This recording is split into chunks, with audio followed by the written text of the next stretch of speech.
Episode of MC Fireside Chats. My name is Brian Searl with Insider Perks. Super excited to be here with you as always. First episode of the month, typically. So we're talking about trends and insights. We've got Scott Bahr here from Karen Consulting Group, who is our wizard of trends and insights. We've got Simon Neal here from Camp Map over in Europe, who will share some interesting stuff with us as he always does. Miguel's missing today, missing in action, so hopefully he'll pop in. Mark Koep's here, who has a lot of trends and data and insights, as always, too. And then we got two special guests. We got Brian Linton from Linton Hospitality, who's going to talk a little bit about his company. And we got Mary Arlington, who's the jack of all trades, wizard of all things, starts something new every 2 or 3 days, Mary, but sticks with a couple of the really good ones. So we're going to talk about Reverend Rocky's Coalition and some of the great stuff she has going on there. And then we're missing Rafael. He's traveling. Rafael's you got to yell at him, Scott. Rafael's traveling to the Florida show. He's like, I can't make it. So you need to tell him like you made it to the show. I'm sitting here in my hotel room, and he can. Okay, I'm on it. Couldn't be bothered to do that for us, so I'm on it. They can buy you a whiskey or something. But yeah, okay. So like typically how we normally start the show, I just want to toss it to like our recurring guests, so Scott, Simon, Mark. Is there anything that you guys feel has come across your desk since the last time we were able to get together here that you feel is important for us to talk about, cover, like anything you want to bring up? Yeah, I'll jump in, Brian. So I was recently at the West Coast event, the California show or the West Coast event, and then also at the Texas event. And in both sessions I spoke about AI. And what was interesting about it is in California, I asked the question of the audience, how many of you... I'm so sorry, I don't mean to interrupt you, but what's AI? Yeah, exactly. Well, I'll get into that. Let me get into that, Brian. Okay. At the California show, I asked how many people are using AI, and about a third of the audience raised their hands.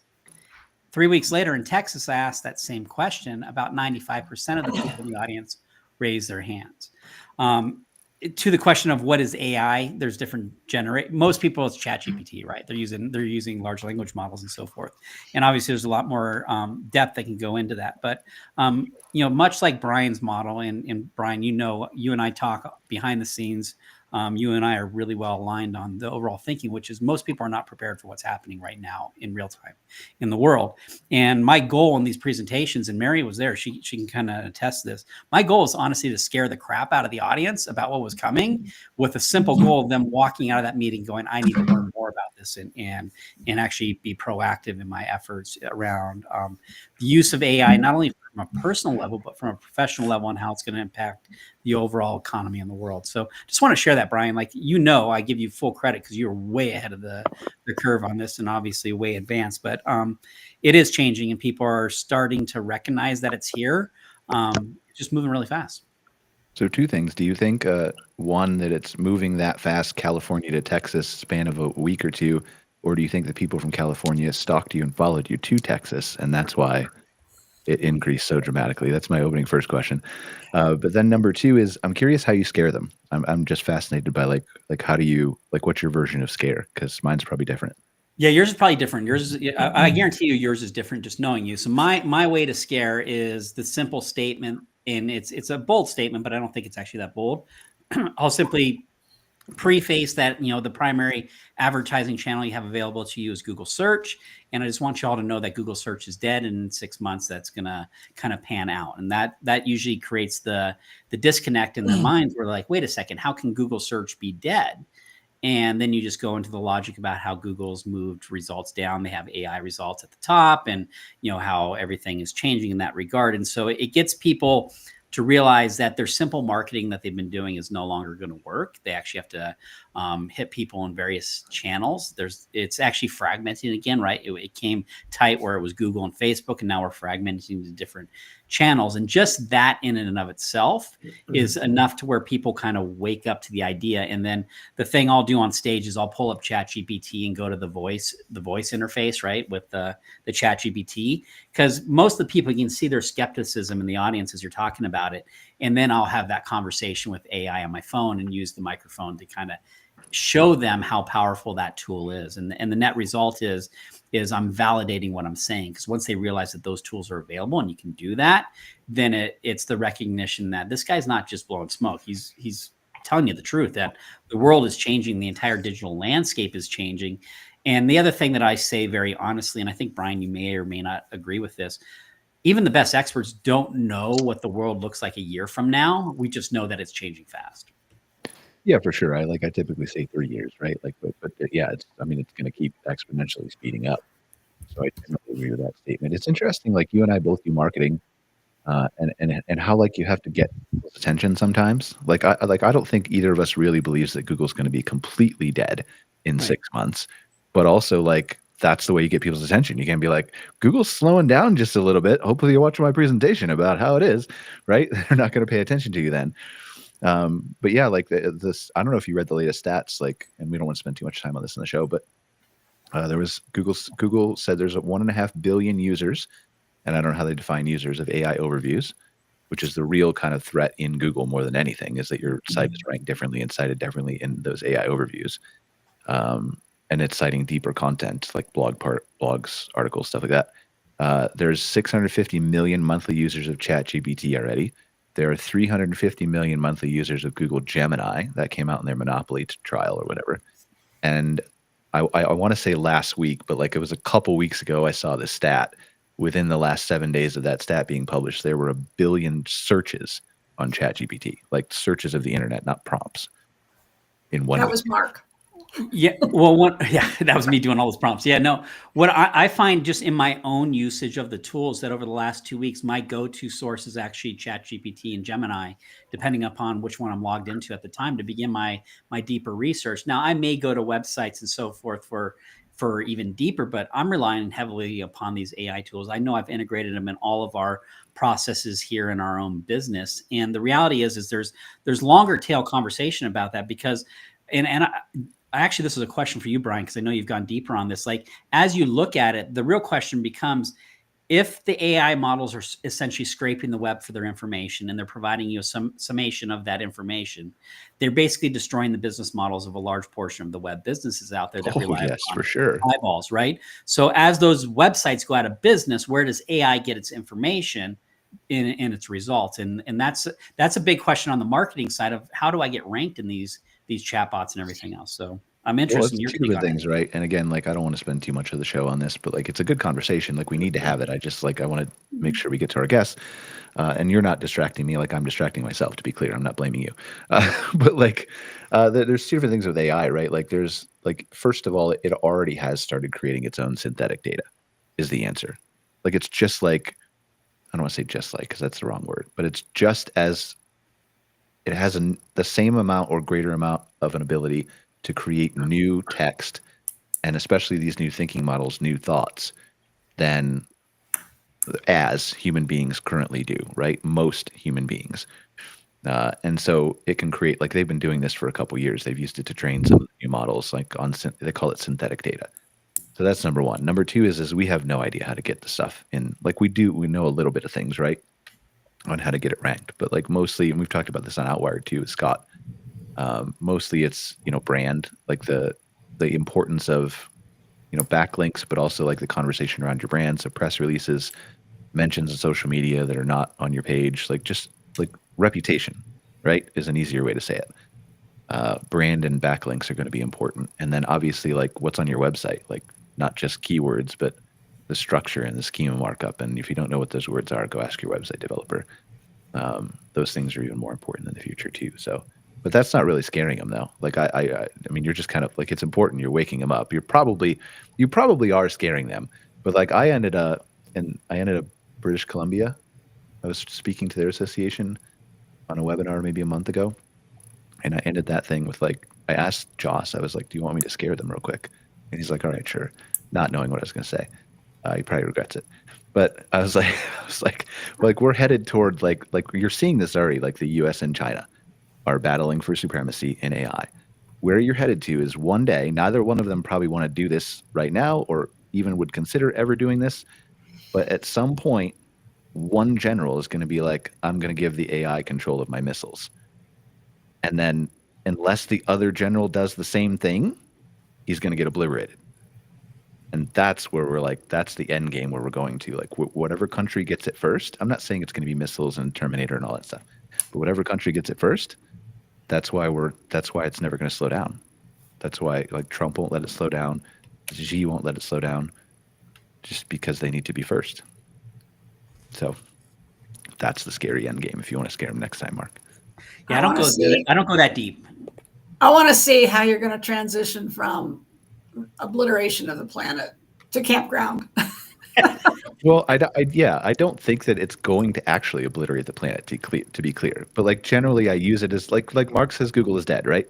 I use it as a way to get their attention, because that is why, like, the best case scenario for the world is that we slow this thing down and understand what it is, and legislate it and protect jobs to a certain extent from it, and however we can, right? But we're not going to do that because all the companies are racing each other, and all the governments are racing each other. And the first one that gets to what they call super intelligence is literally going to be able to like tell the super intelligence, turn off the United States. So that's why they're all racing. It sounds crazy, but anyway, let's talk about something else fun. So see how you sucked me down that rabbit hole, Mark? No problem. Glad to do it. All right. Anyway, like AI is really good and you should study it, and it's going to be great for your campgrounds, but you have to pay attention to how fast it's moving, like Mark said. Anybody else have anything on their plate? Scott or Simon? The only thing I would say is just recently, it seems like I've had several conversations about campground size, like number of sites.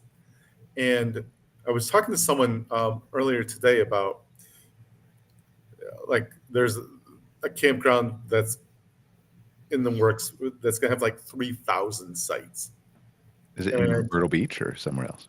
I was like, my response to that was, a question is, will these like gigantic RV parks and campgrounds become like the malls are in 10 years? Like, will they be abandoned and deserted? My personal opinion is that's more likely to happen than the idea that we're going to be overrun with gigantic parks. I don't know. I just don't think that's going to happen. And I feel like these huge parks, their shelf life is limited. And I would be open to any sort of contrary opinions on that. And by the way, if you want to scare someone at a lower level, just do an AI search on trip planning to their area and see whether or not their campground shows up. That's a little bit more realistic in terms of that's what Mark's doing, I think, right? Yeah. That's what Mark's doing. Yeah, actually, I had a conversation with an owner in Texas, and he was like, he was going around asking multiple people on their ChatGPT to do the same query, and it was driving him nuts because the results were different on everybody's device. Yep. And so he was like, "Wait a second, I'm the best one, and I'm not." It was that whole conversation. It's actually the old school SEO conversation, just with a new tool that's using it. Is how come I'm not number one for that search result? So. Yep. Scott, it's funny you mentioned the size of sites, because I was actually thinking this last week, because, a lot of investors, like the investment groups, like buying parks that are 200 sites or more, right? They can justify the expense and so forth. But yet when you go into those 200 or site more parks, they're usually 60% occupied, right? So 120 sites are filled. Would it be more efficient to run a 100 site or a 90 site park with larger sites that you're charging more for, so you're making more off that piece of land that you have the property on? It was just an interesting conversation I was having in my head. So it's funny that you mentioned that about the 3,000 site park. All I can say is a 3,000 site park, as long as they provide the amenities that people want in that area, it'll do fine, right? But who knows what it looks like long term if those amenities degrade and they don't take care of them or whatnot. Well, it's such a longer conversation that we don't have time to have fully on this show. And we're going to actually explore a little bit of this on Outwire later, about talking about niching down your marketing and who to target, who to speak to, and like, should you ignore Gen Z or embrace Gen Z or all the things, right? But when you talk about those 3,000 site parks, like they work in Myrtle Beach, obviously there's a clear use case for a market like that that's massive where it's going to work. But yeah, I'm of the mindset like you. Like, I don't know that a 3,000 site park works anywhere, and it doesn't. And I know you're not saying that, Mark. But like who are the people? What do they want? Like, and then could you use that even at the 240 or 60 site park that you used as an example? Can you use that site to build more amenities or make more revenue or put a restaurant or have day passes to something or an arcade or a bowling alley or right? Something that's revenue generating versus just sitting empty because you're 60 or 70% occupied. Because, like, let's be honest. I mean, I don't think that the RV industry is suddenly going to skyrocket in the next 5 years and be able to double the capacity. Like, there's too much inventory coming online. So, and we'll talk about that on the show. But like we have before, But like there has to be a difference maker for your property. What's your story? What's your experience? What's your difference? And there are people who will line up for that, what Scott described as the mall experience. But there are a whole lot more people who will line up for a niche experience tailored to their generation or preferences, or if they're an adventure seeker or a solo traveler or a car camper or whatever, right? And so if you can niche down into some of those that make sense for the market that you're in, then you'll have a whole lot easier time with 200 or 3,000 or whatever you're building, right? You generally agree with that, Mark, or as a marketer? Yes, I agree with that completely. Yep. Yeah, it's kind of like how we went from all the malls being abandoned to people wanting a more intimate experience in the downtown area with boutique shops and restaurants and so on. It's like that. I think the desire for that has more staying power than some sort of much more generic type of experience. And again, going back to the idea of why people want some kind of outdoor hospitality experience, it to me, it seems like they don't want to. Overall, I think there will be a movement away from the gigantic mini city places and to a much more intimate, personalized, hospitality-based experience. I have a new, Jessica, you can drag him up there when he's talking so they don't have to look at my ugly face all the time. I have a new person running the show for me. So that's why you saw the intro start and stop, because she was like, yeah, this intro is good. And she wanted to see it twice. That's the story behind it. So, but anyway, so it's interesting. You just have to figure out who your people are, is really all it is. And I think a lot of people, especially in this boom we saw after COVID, and I'd love to hear your take too, Mary, on this, like working with so many associations and parks. I don't know how much build out there was in your areas versus like Texas or something, but there was so much rapid thought about like buy, build, and everybody did it the same. Some worse than others, but generally following the same blueprint. And that blueprint was great for like, and Mary certainly has way more education in this aspect, right? But for like the boomers who've traditionally been the RV type guest than it does for the future. And it may ebb and flow. Like nobody's saying that that's not can't be a good business model, but is it as good as it was 10, 15, 20 years ago? I don't know. You tell us, Mary. Introduce yourself first, please. Oh boy. Well, when I was a park owner, the boomers were definitely my audience. But I've sold long enough ago that society has changed.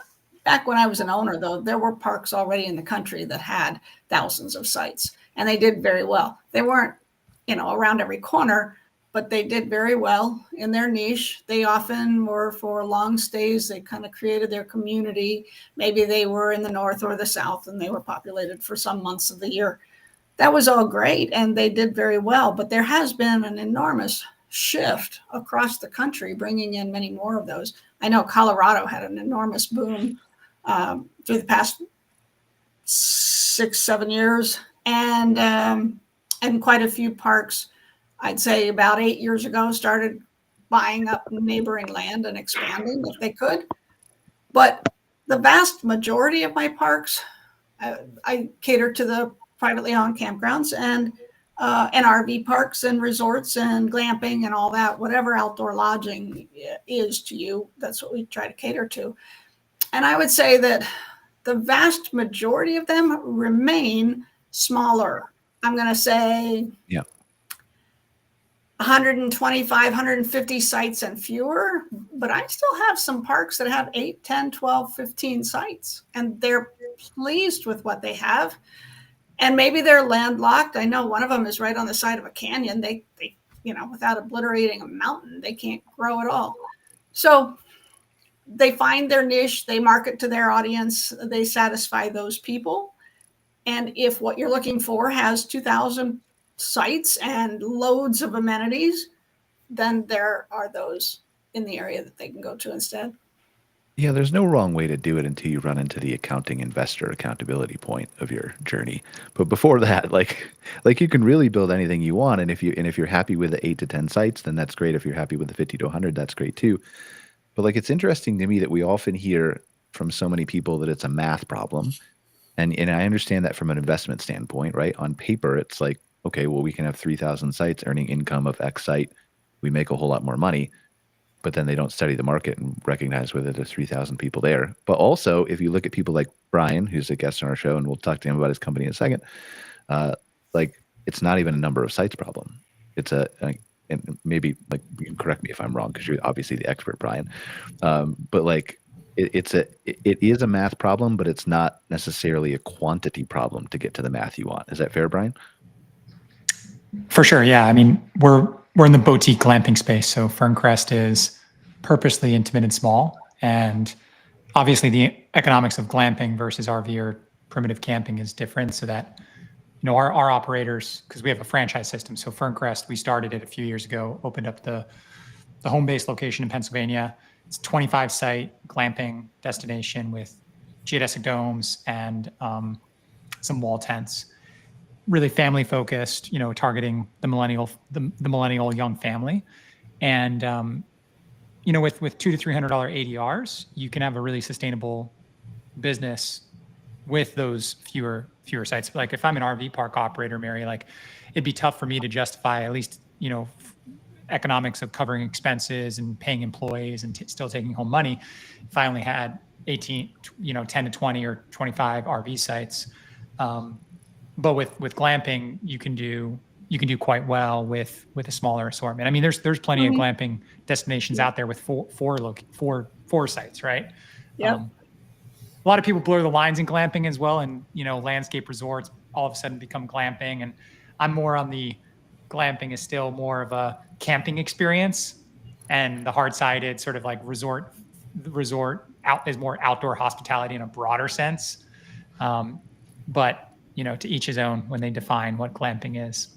Yeah, I mean, glamping can be anything you want, right? And I think I kind of like it, and it's part of the appeal to me of the word glamping. Like we were talking a few weeks ago to the RV industry people who were on the show, and like we were exploring, like I briefly brought up like flying cars, and I was like, listen, like recreational vehicle, boy, that can be anything in the future. If you guys really wanted to expand the demographic of what, like that could be anything.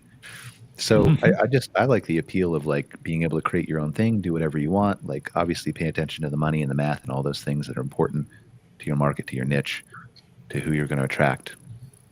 But ultimately what is your goal? Is your goal to return on ROI to investors?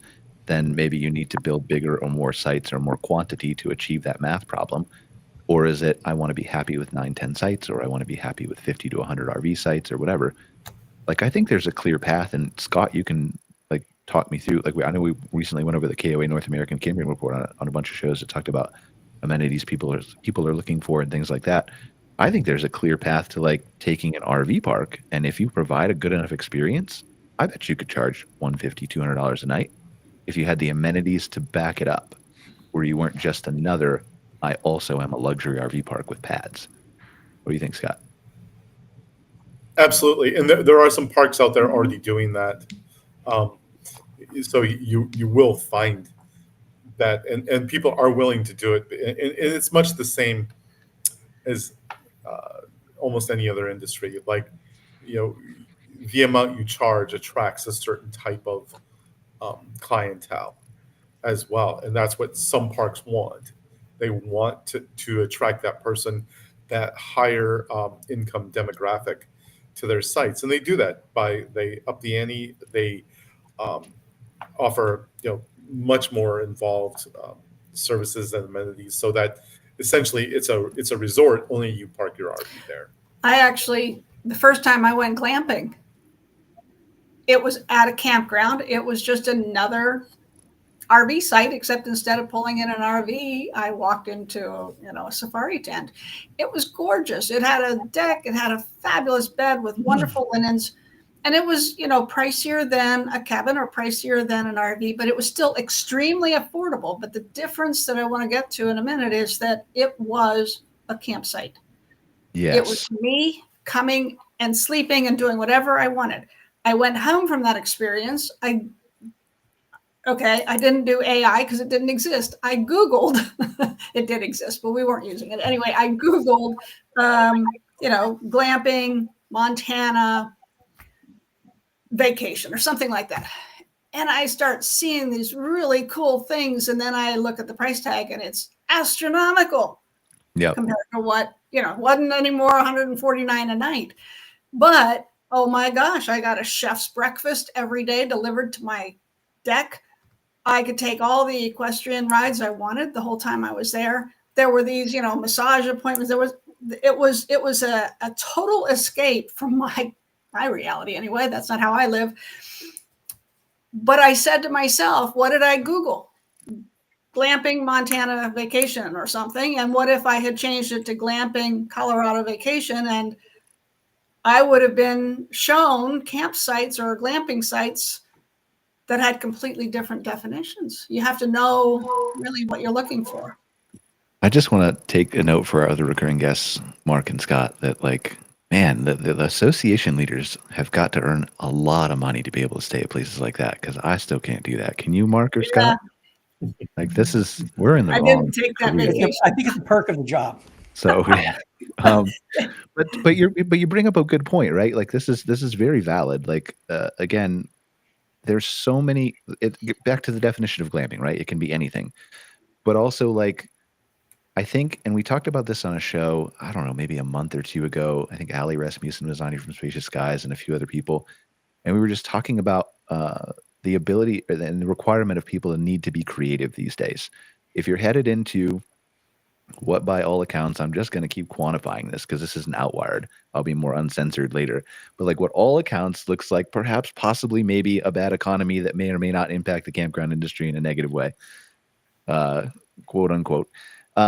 So whatever's happening, if people are not going camping in the numbers that they were in 2021 and 2022, for sure that we know that exists, then there must be a way for you to differentiate yourself, whether it's experience or amenities or type of site or, whatever that is. And so I think there's a need for let me rephrase that. I think there hasn't been a need for a lot of park owners, whether they want to or not. So not slighting the park owners themselves. I think there has been a need, or hasn't been a need, sorry, I keep messing it up, for a long time for park owners to really need to get creative unless they've wanted to because it's their passion or they want to design something unique like Brian's properties or stuff like that, right? I think now you have to. And I'm not saying that means you have to rip up your whole park and make it a glamping resort or something like that, right? But you really have to put thought into this to differentiate yourself from your competition. And that's what you experienced, Mary, not what you saw. Obviously the Google search is a very valid point, but also is there's a market for both of those things. Mm-hmm. I would argue that by number of people that can afford to stay, there is probably a larger market for the safari tent on the campsite. But by people who have aspirational desires to go what they see as glamping in the media, way more people on the other side. They just can't quite afford it yet.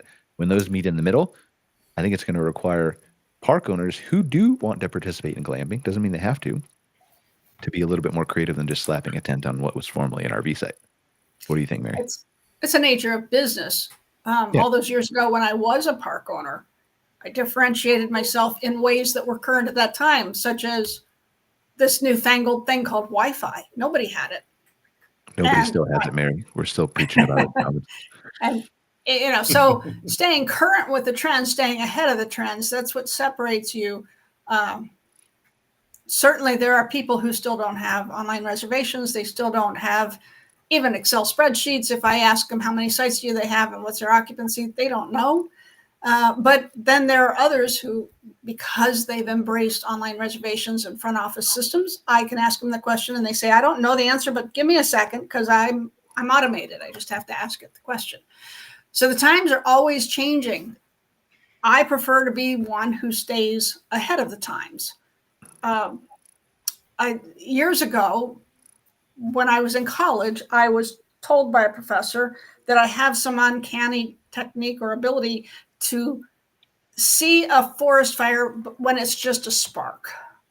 And those of us who can do that, let's not call it a forest fire though, but just we see something and we think we're going to go down this road because I think I'm going to need it later. The day that I bought an RV park, I created a website, and there were parks at that time, the vast majority didn't have websites. whatever your language is for today, glamping, whether you want to have a niche market. But here's another thing I want to throw out there. It depends on where you're vacationing. If I'm going to someplace like Colorado, which I know so well because I've been to every campground and RV park and whatever you want to call it, I've been to them all in Colorado. Except for the one Burnout Bob's going to create in a second, but go ahead. But the people who go to those parks, Colorado is the playground. Colorado has the amenities. They're not coming because this is the coolest campsite in Colorado. Although some are. You cannot stereotype in our industry. For example, a Jellystone. I'm thinking of the one up in Estes Park. Their clientele is primarily from the Denver metro area, and they're Colorado residents, and they're going up to Estes Park for the family activities at the campground, but also for Rocky Mountain National Park. But for the most part, most of the campgrounds in Colorado don't have a pool. They don't have mini golf. They don't have bingo on Friday and a band on Saturday, because that's not what the people are coming there to camp for. So you got to know who your audience is, why they're coming to your area, what you want to sell, and then do it really well. Do that you want to do very well. For sure. I think and I agree with everything you said, but I think there's also an argument to be said, like Steve Jobs, you can sometimes create a market. So like one of the things I never would have imagined looking for at a hotel, and I know this is like I went to Iceland a couple years ago, right? There was a hotel who, like, again, backed up to like beautiful Iceland, which is crazy breathtaking, but Colorado has a lot of breathtaking stuff too, right? There's like, and they just had outdoor hot tubs that you could walk off your patio, not right up against the building, but like out in the field, like 20 feet, right? And there's just water lines running to them, and just the people that would sit in there, right? So I think there's some ways that you can enhance and create a different market based on your location too. And I don't think you disagree with that, Mary. I just wanted to add that. Yeah, that's a great addition. And there are campgrounds in Colorado that will have maybe hot tubs because people will be, I know there's a park in Leadville where a lot of the campers come because they're going to go hiking, climbing, or cycling. And they're up near 10,000 feet elevation. So, an oxygen bar kind of could come in handy. Hot tubs come in handy. You can certainly think outside the box to create a difference, to stand out from the RV park that's 2 or 5 or 10 miles down the road. And sometimes it's not even that hard, right? It's just there's 2 steps in my process. We'll use the hot tub for an example, right? I've looked at my market. I've determined that a hot tub might be a good fit for me. Let me put it right next to the pool, or let me put it 20 feet out from the building where you can have a good mountain range view, right? Maybe that's a little harder. Maybe that costs me $1,000 to run pipeline under whatever, right? But like, maybe I can also charge extra for that and make a lot of money back as a result of that, right? Being Instagrammable and whatever else. So, Simon, I know I've left you out a little bit. I've been trying to get to you. Sorry, I appreciate your patience. I'm curious, as we talk about some of these different things, the size of parks and the rigs and the behavior and the amenities, this is a little bit different over in Europe with the type of parks you guys have over there, right? Yeah, I think, and I would say generally it's all holiday driven, it's highly seasonal. And I think the average park size is around 200 to 300, certainly from the customers that we see. But there is some really big parks as well. We have a couple over 1,000 and one of 2,000 units here close by. And they're good, actually. You get a similar experience in these parks as some of the smaller ones. But the main differentiator is they often have massive water parks, several different pools, things like that. So it is that kind of super amenity which attracts people to them. But the experience when you're in the park is actually quite nice. It's segregated, you have different areas. You feel like you're in a town, you have quiet bit of town, you have loud bit of town. You can go for a walk in the town, it's safe, your kids can cycle for kilometers and it's fine. So I think it's pretty good balance, but generally the average is a bit less in terms of size, 200 to 300 units, I would say. Go ahead, please finish. I'm sorry. I was saying, just when we're talking about amenities and catering to the changing demographic, there's definitely been a lot of investment recently in just improving the basic amenities first, like great showers, great toilets, great kids entertainment. Even if it's something small, it's there. If you have a pool, great, but it's not necessary. And then kind of building on top of that, looking into local experiences and booking things outside the campground as well. But huge investment in quality, even if you're not changing the size of the campground. That's been pretty significant here the last 5 years. And that's kind of gone in parallel with prices going up as well at the same time. Maybe I'm making too big a deal of this, and you can tell me if I am, but the neighborhood thing interests me, and I'm interested. Like, Mark, have you ever stayed at one of the 3,000 plus resort places in Myrtle Beach or anywhere else? Oh, Mark left. He turned off his camera, or maybe he's not there. Anyway, we'll ask him when he comes back. Mary, have you ever stayed at one? At a 2,000? Yeah. No. I think the largest I've stayed at is close to 600. I was just curious, like you brought up the neighborhood thing and the different types of neighborhoods, Simon. Like, Yeah. is that a common thing over in Europe? Because, like, I'm imagining it a couple different ways, right? I'm imagining it like I'm just overreacting to it and it's not really as big a deal as I think. And two, I'm imagining it as like I can serve a whole lot more people if I have a quiet part of town and a noisy part of town. Yeah, it's definitely. I don't think any of them have been designed from the beginning to be like that. They've kind of grown organically and been reorganized to fit. But you definitely have, like, this is the mobile home cabin glamping area. This is, the beachfront super posh, high value. Then you have the kind of lower value ones further away, or the ones in the forest, the ones like in the more new area closer to the pool. So they definitely are split up. And you have the amenities for each area as well. So when you're in that zone, you kind of you don't feel like you're in a massive town. You feel like you're in a small village. Yeah. But you can walk to the big town center and everybody's there and it's full of action, the restaurants and the bars. And then you go back to your quiet village after a 5-minute walk. So it's quite nice.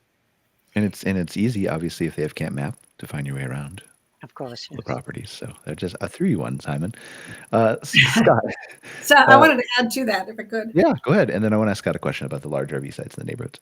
So there are campgrounds that have come up with this brilliant idea that not everybody loves pets, but I have to welcome pets because otherwise I'm going to be excluding a large population. So what they've done is they've said, oh, you're coming with pets, you have to be in this part of the campground. Oh, you're not with pets, you're going to be over here. Same thing with children. I've seen parks just gravitate to whatever, I don't know,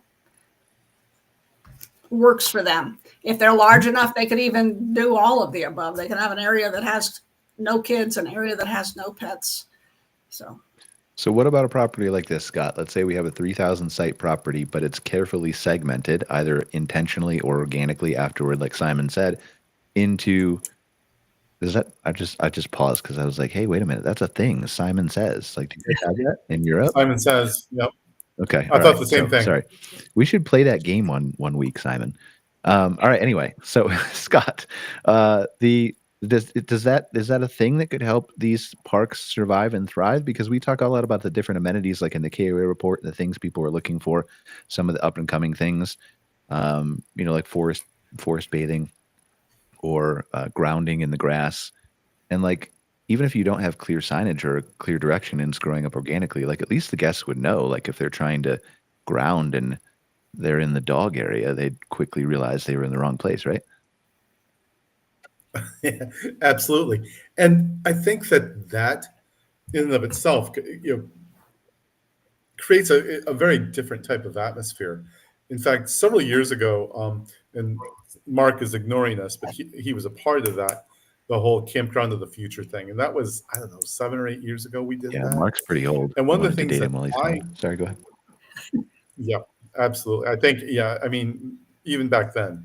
But one of the things I actually said was the Campground of the Future might be a larger park that on the periphery has different sections for different types of experiences. But in the middle, you kind of have the community area. You have, a place where people, the store, maybe restaurants, whatever.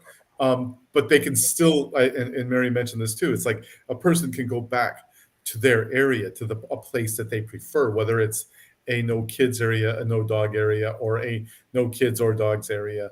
And that would accomplish that, and maybe that is the future of a much larger park, where a person can still feel like a much more intimate experience, but you're part of this larger community. We even have one customer who has a huge section of the park which is naturist, so completely nude guests, and then the other section of the park is normal, and split beach, everything.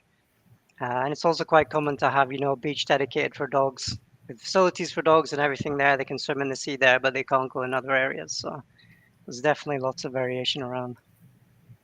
Yeah, I think that's interesting. If you have, I mean, again, we talked about like, the amenities being available to warrant a higher priced RV site. Like, I mean, why not have a section that's higher priced RV sites that has, I mean, even exclusive amenities or VIP experiences or,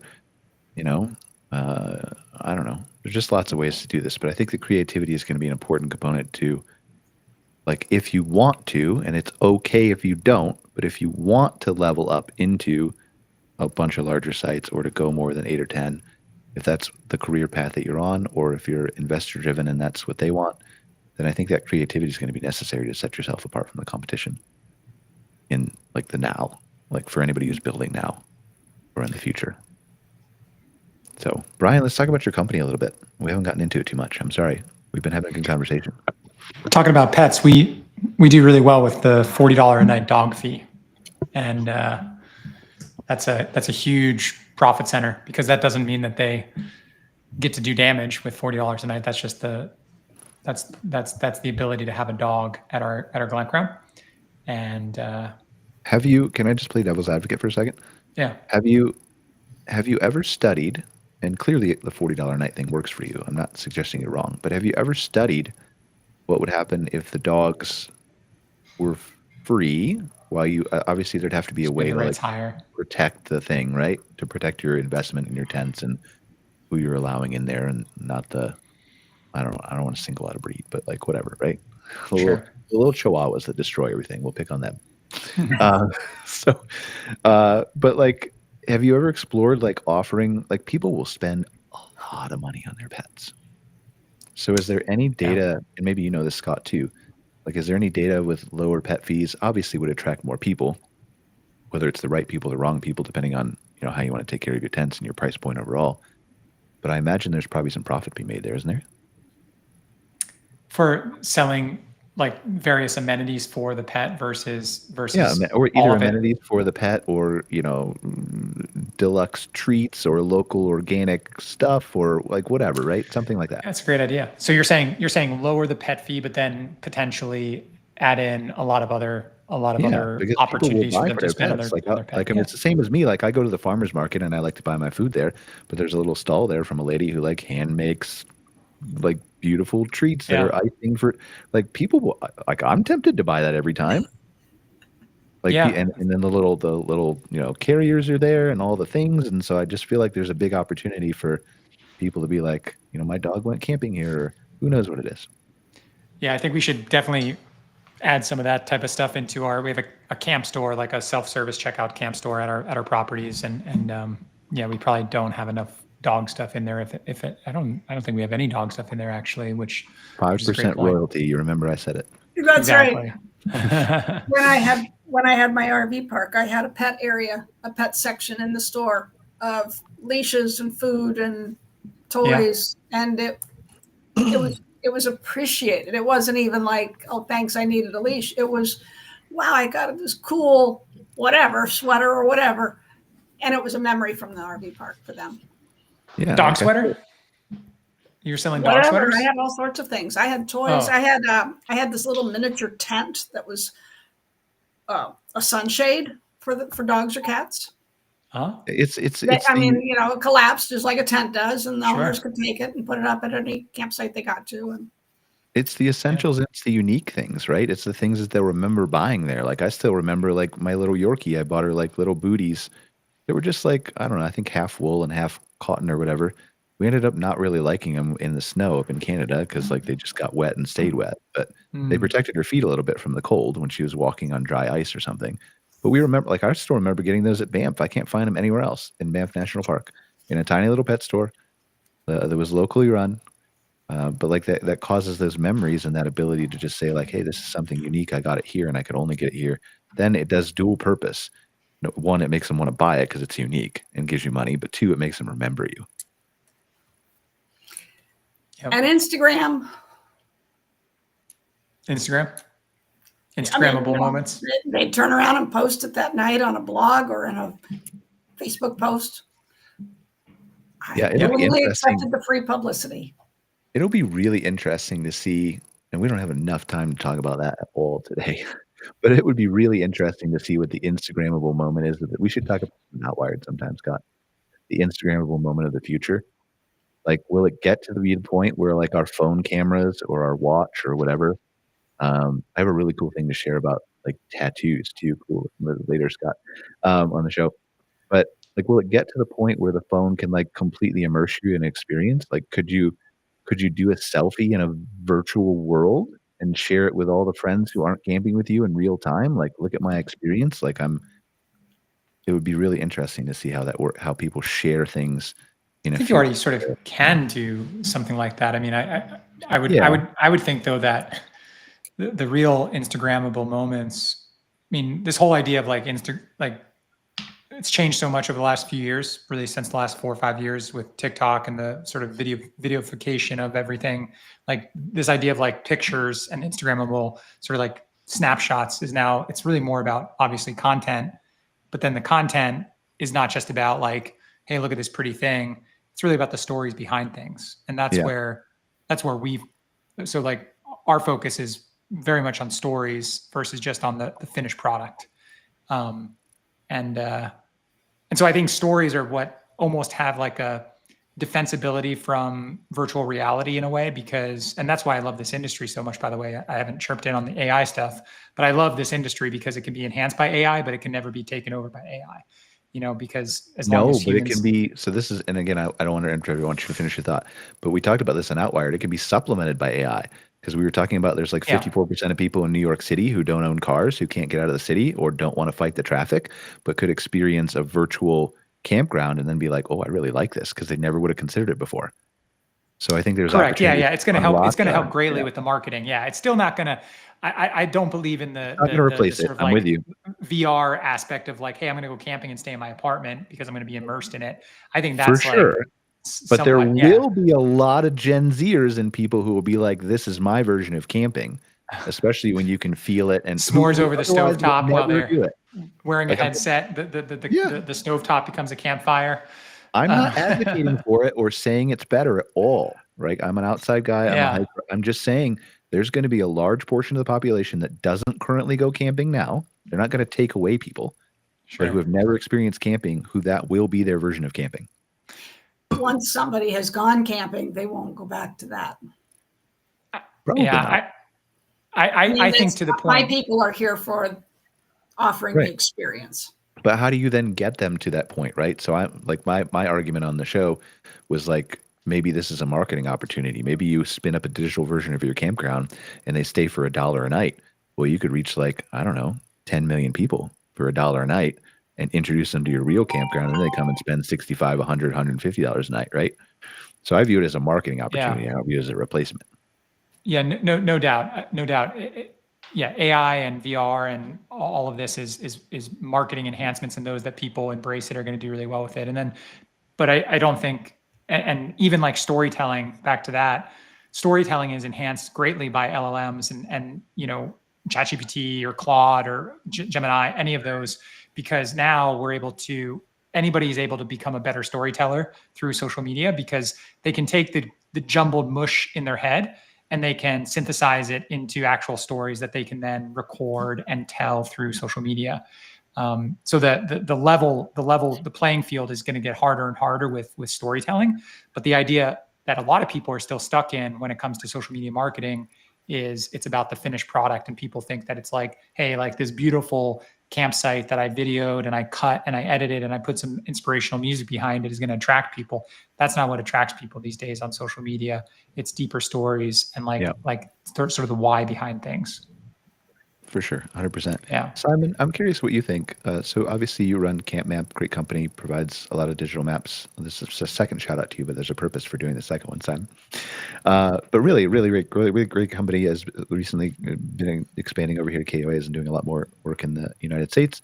I'm curious what you think the future of mapping and guest information looks like, Simon. Yeah, I mean, we keep our maps in the 2D world at the moment, and I think they still belong there for some time. I agree, 100%. I'm just curious Um, where you think it might go. No, I mean, there's plenty of ideas up here that we're going to build, but I think at the end of Or the you're day, not going to what share them with that. Nobody watches the show. Just tell us all your secrets, man. of it, a map is a communication tool, right? So what do you want to communicate? And it should be done in the easiest, simplest, most informative way possible. So that's what we always aim for. It's a bit like 3D television. Sounds great, extra dimension, but people don't really like it very much. So we're kind of looking at how we could expand that going into 3D if you want to go there. But you just need to keep it a great experience. That's the most important thing. What's the tool there to do? And make sure it does that the best it can do without trying to put bells and whistles on it, which often ends up spoiling the whole thing. But I think for sure we're building a data set now where you could build a lot more on top of it, particularly with the AI. I've seen what Google is doing from fragmented street view images, from satellite images. They're filling in the gaps with the AI. So you could actually build quite a lot on top of what we already have. But for now, I think the experience is still okay as is. But in the future, for sure, it's gonna get different. Yeah, I 100% agree with you. Like, I don't think I'm advocating to change the mapping experience. I'm talking about, just like we're talking about RV sites, if there is enough of a market for it, which I don't think there is right now, but there's probably going to be different subsets of people who look at mapping and, like you said, the information in different ways. So can we also provide a VR map? Or like, I have an AI that posts on LinkedIn for me on my feed. I've tailored it to me in my voice, but like it posted once a couple months ago, I think, or a couple weeks ago, about like creating an 8-bit like Minecraft map of your park, right? Just little stuff like that. Like those little things can help you stand out too, even if they're geared toward kids or adults or a specific group of people.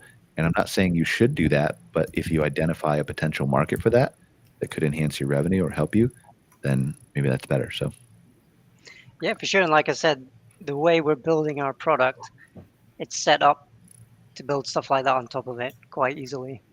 And I think it's market demand. Like you said, if somebody comes along and says, yeah, I really want to have this, or we identify something new that's going to really add value, it's going to be fairly easy to build that on top. all right. Yep. Mary's got to leave here in a second. Mary, do you want to do the campground real quick? I have a made up campground for you. Are you interested?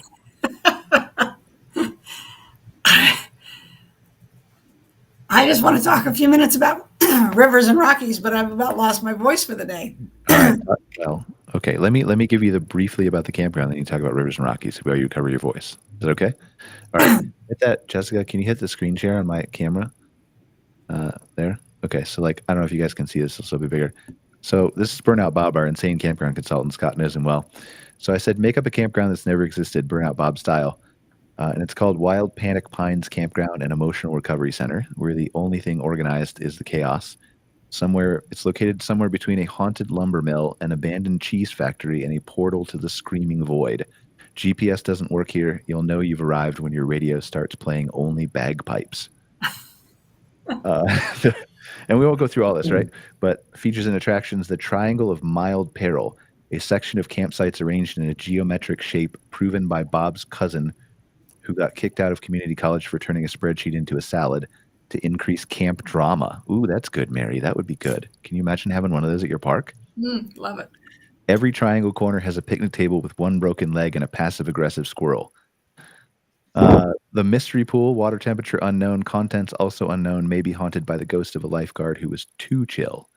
Theme nights include survival bingo, win prizes by locating matches, a raccoon, or your missing dignity. Margaritas and minor injuries, self-explanatory. Reverse karaoke, the audience sings, the performer cries. Chainsaw Larry's Whitland and Hallen Pavilion. I don't even know if I could say that 2 times fast. Bring wood, leave a changed person, cry once. He respects that. What else do we got? How Rules. much does AI say this is going to cost us? I don't know. That's a good question. Oh, it does say that. We're gonna get there. We got to do the rules. Quiet hours are whenever Chainsaw Larry is napping. If you see something strange in the woods, don't report it. Write a haiku about it. All raccoons are staffed, no exceptions, and no refunds ever, even if you never arrive, especially if you do. Primitive tent site is only $7 and one secret. A full hookup costs $42 and a small vial of your tears. A glamping yurt is $138 and a performance of interpretive dance at check-in. And cabin, we don't speak of the cabin. Ah, I like it. What do you think, Mary? I think you did a good job. All right. I mean, it wasn't me. It was Burnout Pop. So tell us about Rivers and Rockies.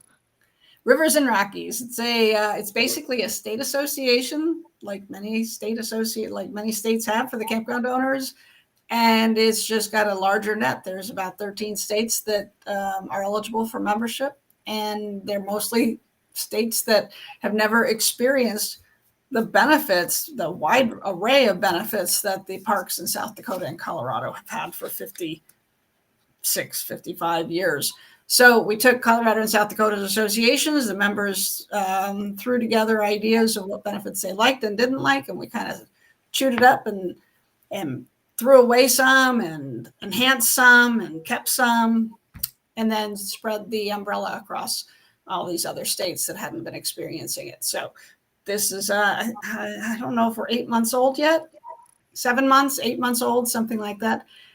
And it's just a really exciting opportunity to see the blending of Colorado and South Dakota's associations, which I used to be the executive, I still am, but when they were standalone associations, I was the executive director of each. And I saw how they had common things and how they did things differently. For example, Colorado could use more in advocacy, and South Dakota has an excellent advocacy team and process in place. And so we're kind of learning from South Dakota and applying it in, Oklahoma or Nebraska or Colorado, any of these states. And it's just really a good opportunity for the park owners who would like to have a little more localized kind of organization working with them. And it's been a lot of fun, actually. And here we are, 7 or 8 months old. I'm curious because I always try to ask a spin you on the head question, and I'm really sorry we didn't get to you for so long in the show. And if you have to jump off, please do. I'm just curious. I think it's an interesting concept because, like, you've been around, obviously, and helping campgrounds for much longer than I have, although I feel like it gets older for me. I think it's 16 or 17 years for me now. It's just crazy to look back on and think. But I remember when you came into the industry, I already had, I'm on year 26, I think. Nice. Yeah. So lots of experience, lots of wisdom. So that makes this question even more interesting. I think few people have an opportunity to do this, right? To come in and say, we're going to create something new based on what we already know. Like, there are a lot of associations that exist that can improve and have improved and continue to improve. But there's very few opportunity to say we're going to create something brand new and learn from all the things we already know and bring it all together into one, like, really good association, right? So I want to ask that question that you think I'm going to, like, what are some of the great things that you think came out of that? But before you answer that, I want to try to spin it on the head and ask an interesting question. What's something that you were like, oh no, that can't be part of our association? We learned that doesn't work. Marketing. Marketing is one that marketing we spit out. Colorado and South Dakota still have Camp Colorado and Camp in South Dakota, and they still do really well. But how does somebody like me say, come camp in Nebraska when I have 0, 1, or 5 parks in membership at this point? So we can't. And if we would bring Nebraska marketing into South Dakota or Colorado, well, then there are already preset opportunities with grants and programs through the tourism office that are very specific to within the boundaries of a particular state. So we couldn't. And we simply said, not going to happen now. We will continue Colorado's and South Dakota's on their behalf. So that was one we spit out.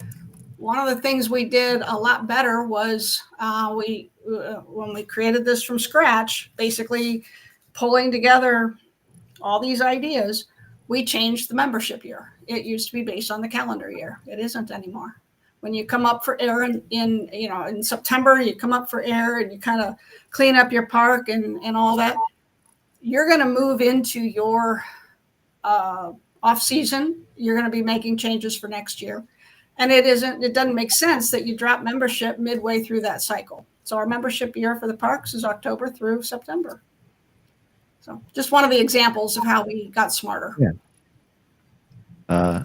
Interesting. Okay. I think we're always, is there anything else you want to say about Rivers and Rockies? Like, I'm really sorry. I meant to get to it earlier. We just had such a good conversation. We were going back and forth. We never get to everything we want. We'll have you back on the show to talk more about it.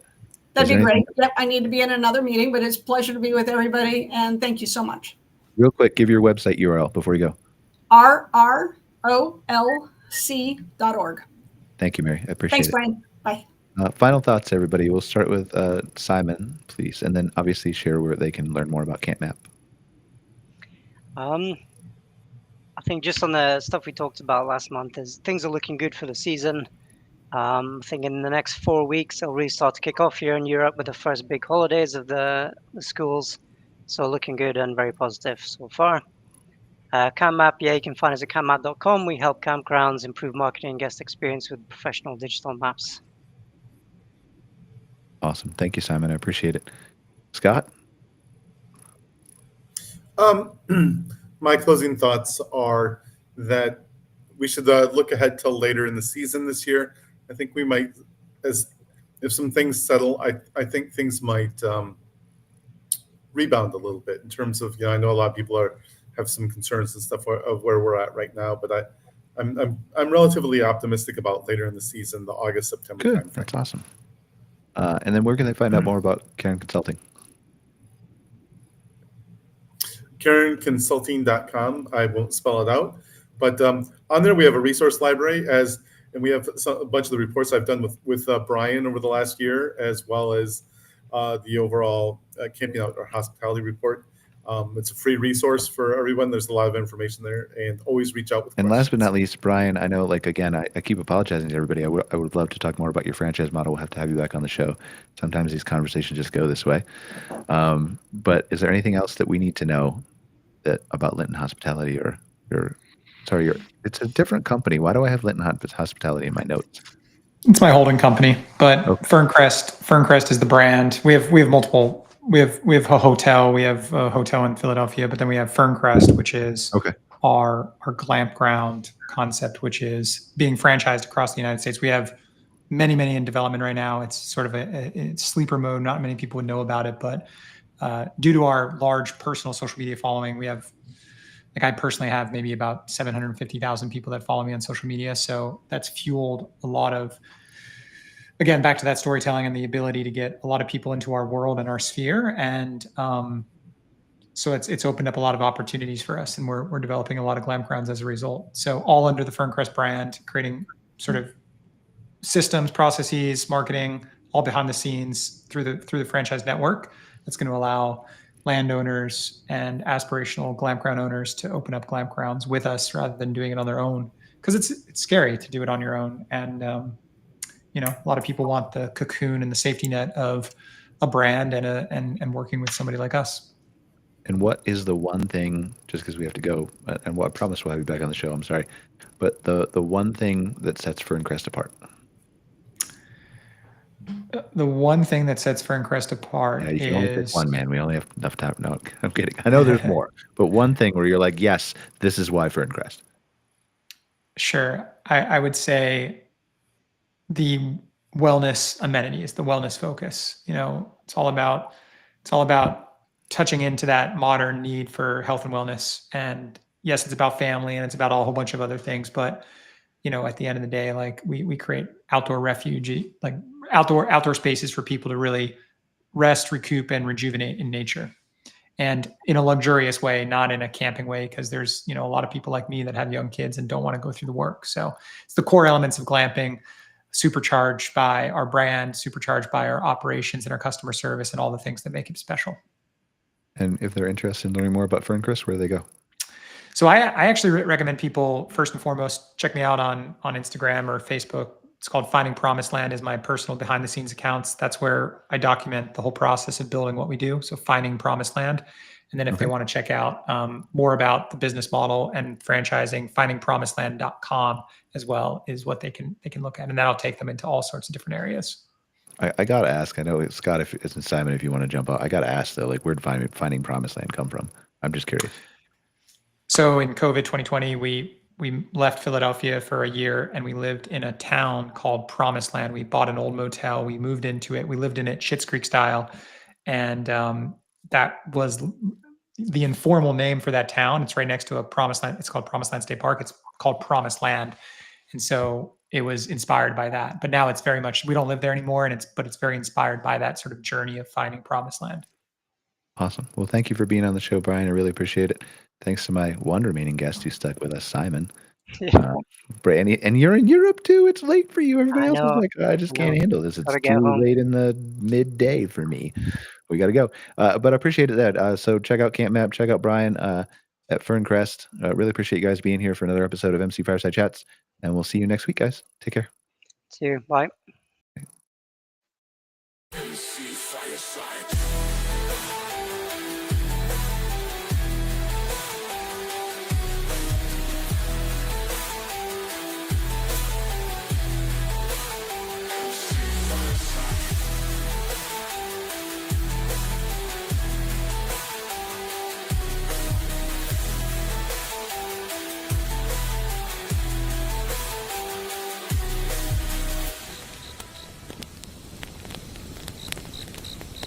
MC Fireside.